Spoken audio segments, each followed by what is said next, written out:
Hi everyone.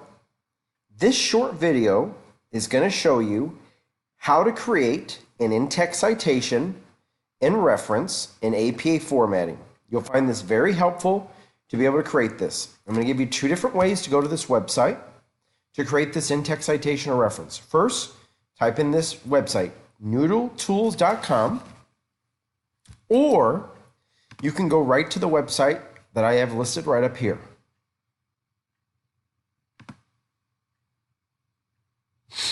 Okay, that's the direct access, or if you go to this, you go all the way to the bottom. You're looking always for free tools right there. Noodle Tools Express right there. You want to click on APA. Now what we're doing, when you do if you have a discussion in the class or if you have a paper, anytime you get information from an outside source, you need to have an in-text citation, which goes after each sentence. So you see this right here? This is after the sentence, which tells me that you got that from a specific, that sentence from this citation right here. And if I look at the book, here's the reference where you got it from. So let's look at this. Let's just use our book. So we go to our book. Every book's different, so I'm just going to give you an example of a book that I have. Okay? You just fill in the information. Author. Okay?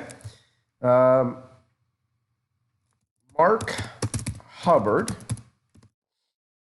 Title of the book's Economics. Now this is not yours, but I'm just giving you an example. Publisher, Pearson, 2017.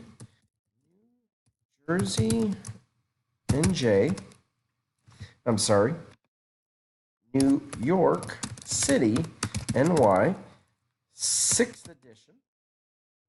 And that's it. You don't have to put in something for everything. Press save right here. What it's just given you right here is where you will copy and paste this into your actual after right here. You just copy and paste it. That's your reference. It created it for you. It created everything that you needed to put in your paper. Now, when you want an in-text citation, click this link right here. What page you get it from? All right, 236. There's what you put. You see how the period goes afterwards? You put the period. So after every sentence that you get information, you just put right this. Copy this right into your paper or your discussion board. And then anytime you get a different page number, just change the page number here. Everything stays the same, but the period goes after. If you have any additional questions, let me know. But I think you'll find this very helpful in saving a lot of points.